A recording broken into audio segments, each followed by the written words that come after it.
अच्छे होंगे। तो आज का सेशन आप लोग के लिए बहुत ज्यादा इंपॉर्टेंट होने वाला है, क्योंकि इसमें हम बात करने वाले हैं ह्यूमन के एक बॉडी ऑर्गन के बारे में जिसका नाम है ईयर, या जिसे हम हिंदी में कर्ण या कान के नाम से जानते हैं। तो आज के सेशन में हम लोग ईयर के पूरे स्ट्रक्चर को देखेंगे कि ईयर में कौन कौन से पार्ट होते हैं, वो किन भागों से मिलकर के बना होता है, और जो हमारा ईयर होता है वो किस लिए कार्य करता है हमारे बॉडी में, यानी कि जो ईयर का फंक्शन होता है उसको भी आज हम लोग इस सेशन में देखने वाले हैं। तो आप लोगों को करना क्या है, आपको कुछ भी नहीं करना है, इस सेशन के लास्ट तक बने रहना है, जिससे कि आपको हर एक बात अच्छी तरीके से क्लियर हो जाए, क्योंकि इस टॉपिक से आपके कॉम्पिटिटिव एग्जाम में क्वेश्चन पूछ लिया जाता है। तो आप लोग इस सेशन के लास्ट तक बने रहिएगा। चलिए शुरुआत करते हैं आज के इस सेशन की। तो सबसे पहले हम लोग बात करने वाले हैं किसकी, जो हमारा ईयर होता है या कर्ण होता है उसके फंक्शन के बारे में, कि आखिर उसका वर्क क्या होता है हमारे बॉडी में। तो याद रखिएगा, एक प्रकार का हमारा सेंसरी ऑर्गन है, यानी कि हमें किसी चीज का सेंस दिलाता है। और ये किस चीज का सेंस दिलाता है, तो आप में से बहुत से लोगों को मालूम होगा कि यह जो होता है किसी भी चीज को सुनने के लिए हमारी सहायता करता है। तो जो ईयर होता है हमारा, उसका पहला फंक्शन आप लोग याद रखेंगे क्या, कि वो है हियरिंग, यानी कि सुनने के लिए हम अपने कान का यूज करते हैं, ये इसका पहला फंक्शन होता है। लेकिन क्या इसके अलावा भी कोई और फंक्शन होता है हमारे ईयर का, तो याद रखिएगा बिल्कुल, सुनने के अलावा भी हमारे कान का एक और फंक्शन होता है जो क्या करता है, यह ईयर हमारे शरीर का संतुलन, यानी कि जो इक्विलिब्रियम होता है हमारी बॉडी का, उसको बनाए रखने का काम करता है। जो हमारा शरीर संतुलित रहता है या एक प्रकार से स्टेबल रहता है, उसके स्टेबिलिटी को कौन मेंटेन रखता है, हमारा ईयर या हमारा कान ही हमारे बॉडी के स्टेबिलिटी को मेंटेन रखता है। तो याद रखिएगा दूसरा फंक्शन, कि यह हमारे बॉडी के इक्विलिब्रियम को मेंटेन रखने का काम करता है। क्या ये दो पॉइंट आपका क्लियर हो चुका है, जो कि क्या था, ईयर का वर्क यानी कि इसका फंक्शन।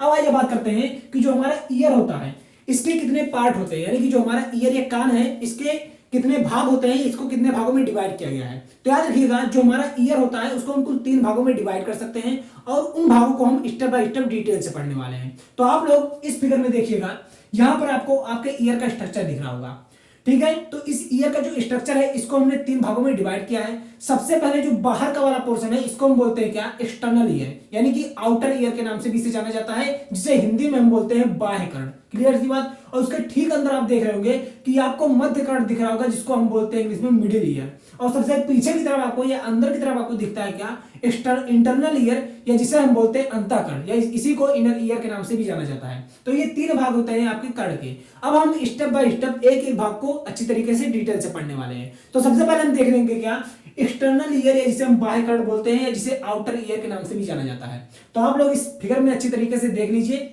इसको हटा देते हैं। अब आइए बात करते हैं सबसे पहले बाह्य कर्ण या एक्सटर्नल ईयर के बारे में। तो यहां पर आपको दिख रहा होगा कि जो आपका बाह्य कर्ण या एक्सटर्नल ईयर होता है इसमें भी कई सारे पार्ट होते हैं। अब एक एक पार्ट को हम लोग अच्छी तरीके से देखने वाले हैं। सबसे पहले बात करते हैं कर्ण पल्लव की। किसकी बात करने वाले हैं सबसे पहले, कर्ण पल्लव, या जिसे इंग्लिश में बोलते हैं क्या, ईयर पिन्ना। इसी को पिन्ना या ऑरिकल के नाम से भी जाना जाता है। तो याद रखिएगा, ऑरिकल या पिन्ना क्या होता है, कर्ण पल्लव होता है, जो कि आप अपने जब कान को बाहर की तरफ से देखते हो तो ये वाला जो स्ट्रक्चर आपको दिखता है आपके कान में, इसी को ही क्या बोलते हैं, हम पिन्ना बोलते हैं, या इसी को ऑरिकल के नाम से जाना जाता है, जिसे हिंदी में कर्ण पल्लव बोलते हैं। तो आप लोग इस फिगर में देख सकते हैं, जहां पर आपका कर्ण पल्लव, या जिसे हम पिन्ना या ऑरिकल के नाम से जानते हैं, इसको दिखाया गया है। क्लियर थी बात, तो हटा दिए इसको। अब यहाँ पर बात करने वाले हैं कि ये जो पिन्ना या ऑरिकल होता है ये बना किसका होता है। तो यहाँ पर आप देखिएगा, सबसे पहली बात कि ये जो पिन्ना होता है या ऑरिकल होता है, ये इलास्टिक फाइब्रोकार्टिलेज का बना होता है, यानी कि ये बोल सकते हैं लचीले तंतुमय उपास्थि का बना होता है। ये अस्थि का नहीं बना होता, उपास्थि का बना होता है, इसीलिए ये काफी ज्यादा लचीला होता है, इसको हम आसानी से मोड़ सकते हैं। क्लियर थी बात। तो सबसे पहला पॉइंट आप लोग याद रखेंगे कि जो कर्ण पल्लव या ईयर पिन्ना होता है, जिसे ऑरिकल बोलते हैं, ये बना होता है इलास्टिक फाइब्रोकार्टिलेज का। अब दूसरा पॉइंट यहाँ पर आप लोग देखिएगा कि यह रोमयुक्त होता है, यानी कि इस पर रोमयुक्त त्वचा होती है, जिस पर हेयर्स प्रेजेंट होते हैं। और यहाँ पर यह पेशियों तथा स्नायु द्वारा, यानी कि ये लिगामेंट और मसल्स के द्वारा आपके हेड से जुड़ा होता है। तो यहाँ पर आप लोग याद रखिएगा, जो आपका ईयर पिन्ना होता है, यह स्नायु, जिसे हम लिगामेंट बोलते हैं, और पेशियों यानी कि मसल्स के द्वारा आपके हेड से जुड़ा होता है। तो आप लोग यहाँ पर देख सकते हैं। क्लियर थी बात। तो आप लोग पिन्ना के बारे में याद रखिएगा। अब इसी ईयर पिन्ना में क्या होते हैं, कुछ पार्ट होते हैं, यानी कि आपको दिखता है जो आपका पिन्ना होता है कई ज्यादा मुड़ा हुआ होता है, यानी कि बहुत सारा यहाँ पर कर्व होता है, मुड़ान होता है। तो इसके कौन कौन से भाग होते हैं, इसको भी आइए देखते हैं। तो यहाँ पर अगर बात करें ईयर पिन्ना की, तो यहाँ पर आप लोग देखेंगे कि इसमें कुछ मुड़ी सी संरचनाएं होती हैं, जिसे हम क्या बोलते हैं, हेलिक्स बोलते हैं। तो ऊपर की तरफ आप लोग देखेंगे, आपको फिगर के थ्रू में दिखा रहा हूं, इस फिगर में आप लोग देखिए, यहाँ पर आपका ईयर पिन्ना दिख रहा है, इसके ऊपर वाला जो पोर्शन हुआ है यहाँ पर दिख रहा है, ये कैसा है, मुड़ा हुआ है। इस मुड़े हुए भाग को ही क्या बोलते हैं, हेलिक्स बोलते हैं, जो कि सबसे ऊपरी भाग होता है आपके ऑरिकल या पिन्ना का। क्लियर थी बात, हटा दीजिए इसको। अब यहाँ पर दूसरा पॉइंट देखिएगा, जो आपका पिन्ना होता है वो निचला भाग जो होता है इसका, जिसे इसको क्या बोलते हैं, लेब्यूल बोलते हैं। क्या बोलते हैं, लेब्यूल बोलते हैं। तो इस फिगर में आप लोग देखिएगा, जो आपका ईयर पिन्ना है उसके नीचे वाला जो पोर्शन है वो क्या कहलाता है, लोब्यूल कहलाता है। इसी भाग में जो फीमेल्स होती हैं वो इयररिंग्स पहनती हैं या अपने ज्वेलरीज को पहनती हैं इसी भाग में। क्लियर थी बात। तो इस चीज को आप लोग अच्छी तरीके से देख लीजिए, हटा देते हैं इसको। तो इस तरीके से आपका जो कड़पल्ला था वो कंप्लीट हो जाता है। अब हम सारे स्ट्रक्चर को एक बार डिटेल से अच्छी तरीके से देख लेते हैं। तो इस फिगर में आप लोग देखिएगा, यहाँ पर आपका कड़पल्ला दिखाया गया है जिसे ईयर पिन्ना बोलते हैं। इसमें सबसे ऊपर की तरफ जो आपका रेड कलर वाला पोर्शन है इसी को बोलते हैं हेलिक्स, और जो सबसे नीचे ब्लैक कलर का पोर्शन आपको दिख रहा है इसी को बोलते हैं लोब्यूल। और इसके बीच में जो व्हाइट कलर से घेरा गया है आपका पूरा का पूरा कान का आउटर स्ट्रक्चर, इसी को हम बोलते हैं पिन्ना या ऑरिकल। क्लियर थी बात। तो ये सारे स्ट्रक्चर होते हैं आपके बाह्य कर्ण के, हटा देते हैं इसको।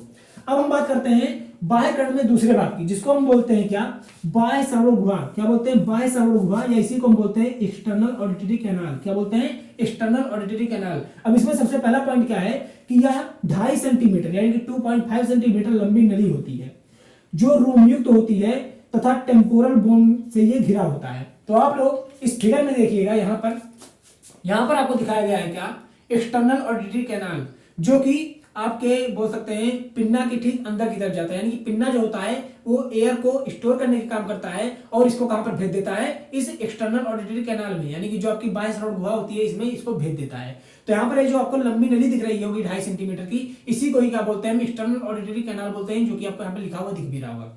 क्लियर बात। अब इस ऑडिटरी कैनाल में क्या होते हैं, रोम पाए जाते हैं, यानी कि हेयर्स प्रेजेंट होते हैं, और इसके अलावा एक ग्लैंड पाया जाता है जिसको हम क्या बोलते हैं, यहाँ पर देखिएगा, उस ग्लैंड को हम बोलते हैं सेरुमिनस ग्लैंड। क्या बोलते हैं, सेरुमिनस ग्लैंड, जो कहां पर प्रेजेंट होता है, एक्सटर्नल ऑडिटरी कैनाल में। अब इसका कार्य क्या होता है, तो ये प्रकार के पदार्थ का स्राव करता है जिसको हम बोलते हैं क्या, सेरुमेन।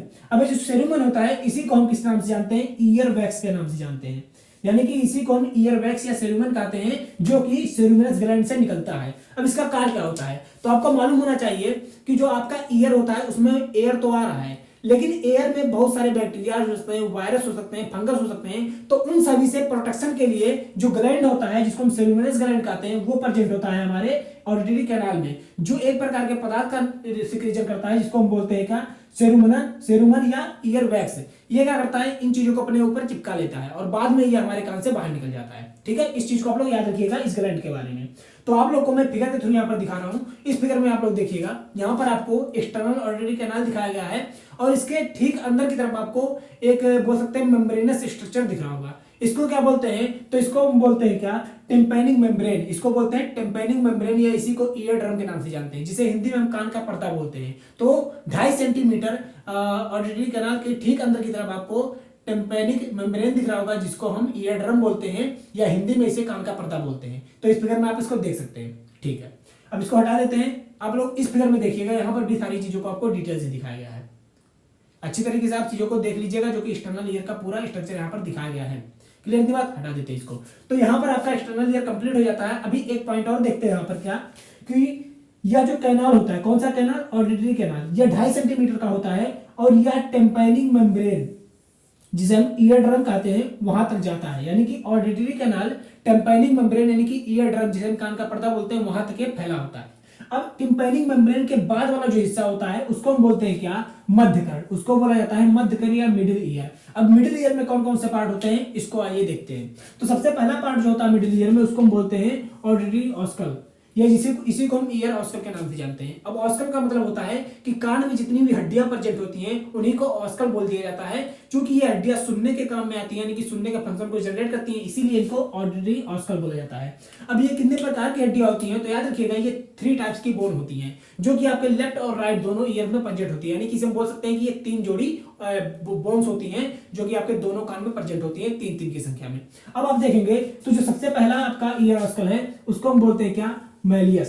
अब जो मैलियस होता है इसका स्ट्रक्चर होता है हैमर, यानी कि हथौड़े की तरह। तो पहला पॉइंट याद रखेंगे कि जो मैलियस होता है इसका स्ट्रक्चर हथौड़े की तरह होता है, हैमर के आकार का होता है, और यह पूरे कान के बोन्स में सबसे बड़ी हड्डी होती है। सबसे बड़ी बोन कौन सी होती है, मैलियस, कान में बात की जा रही है। ठीक है, तो पहला पॉइंट आप लोग इसके बारे में ऑडिटरी ऑस्कल के बारे में याद रखेंगे। पहला है क्या, मैलियस, और दूसरा होता है इनकस। इनकस क्या होता है, तो इसका आकार होता है एनविल के आकार का, जिसे हम निहाई बोलते हैं। अब निहाई कैसा होता है, तो आप लोग इस फिगर में देखिएगा, यहाँ पर आपको निहाई दिखाया गया है, जो कि एक प्रकार का औजार होता है।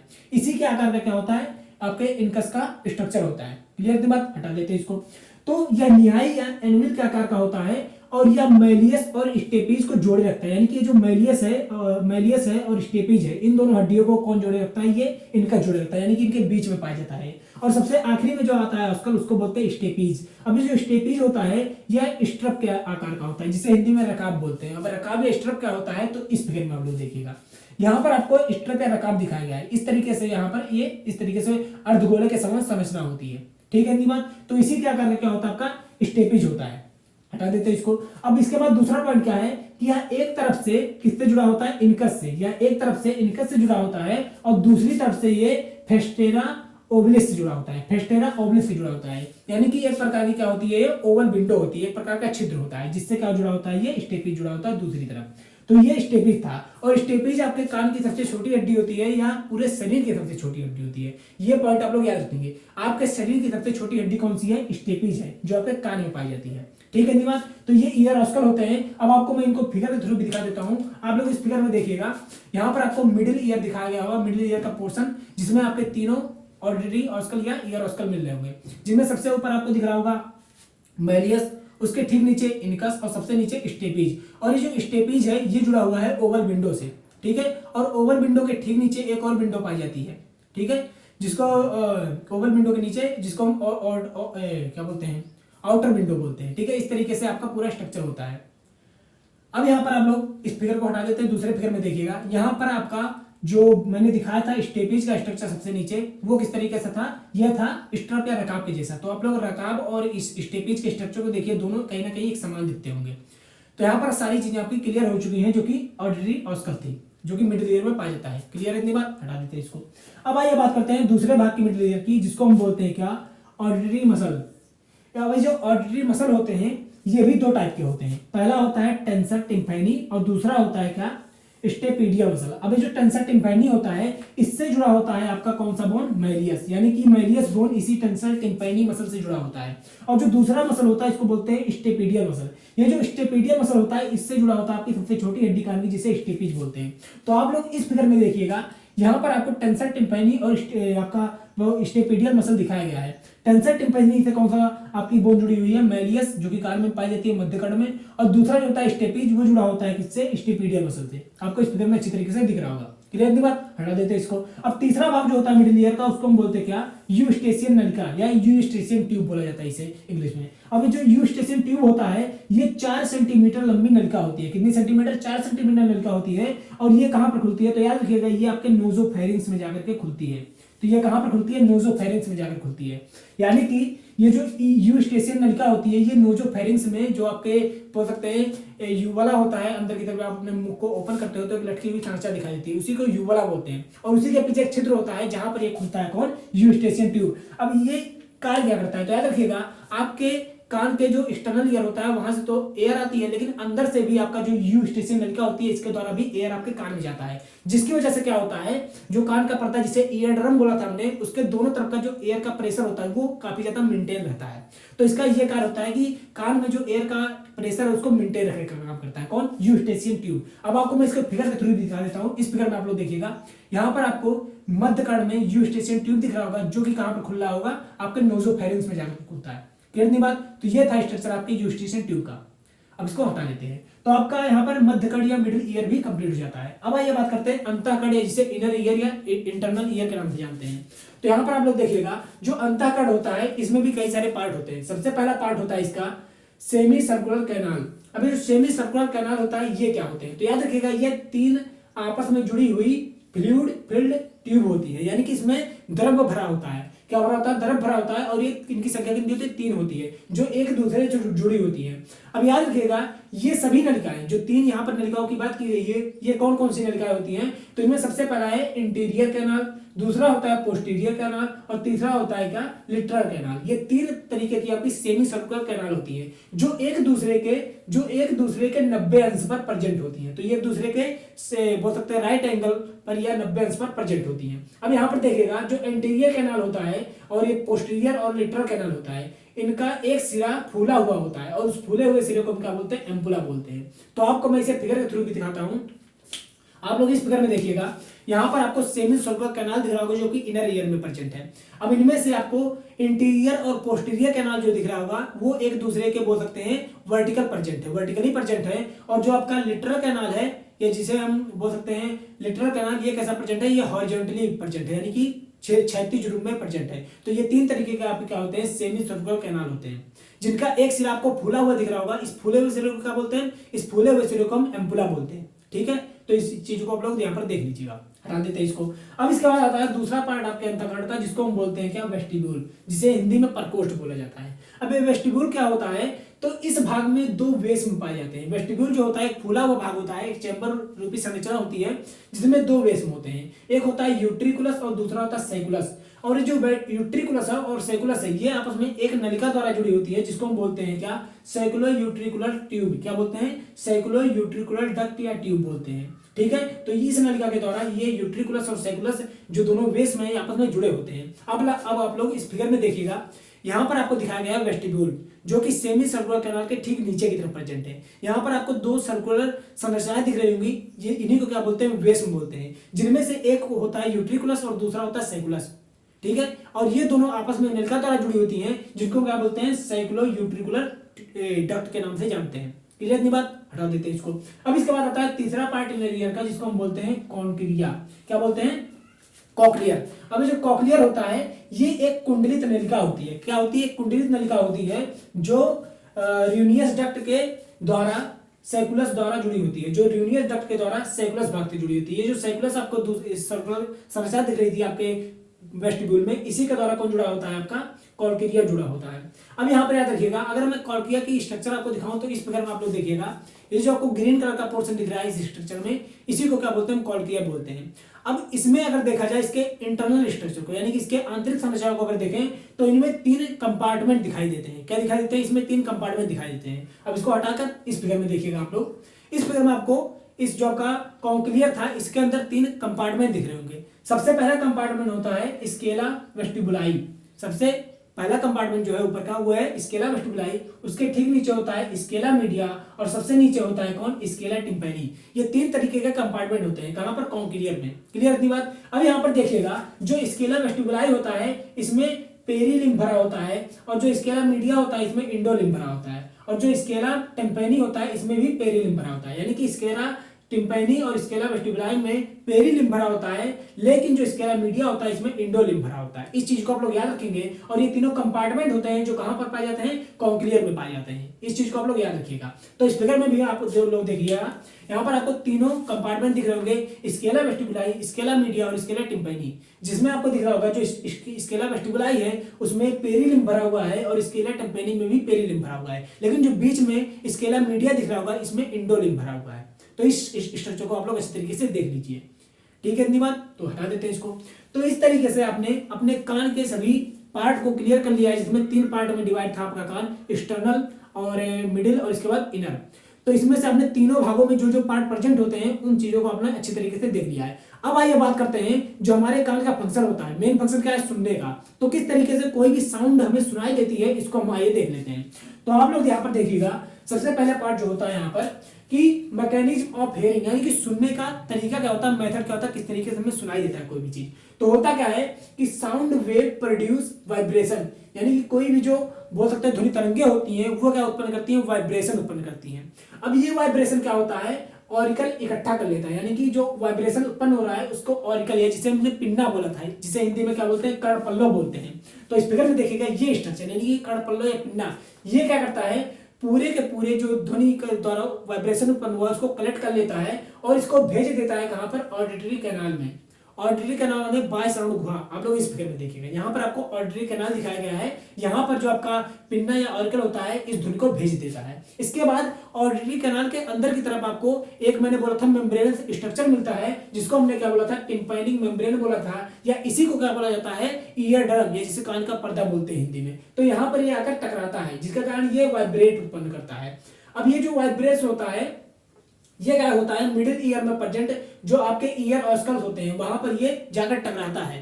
अब ईयर ऑस्कल में क्या हो गया, वाइब्रेशन उत्पन्न हो गया। अब ईयर ऑस्कल में जो सबसे अंदर का बोन था, कौन था, स्टेपीज, उसका जो फुट प्लेट होता है वो भी क्या हो जाता है, वाइब्रेट हो जाता है, और इस वाइब्रेशन को ये ओवल विंडो में भेज देता है।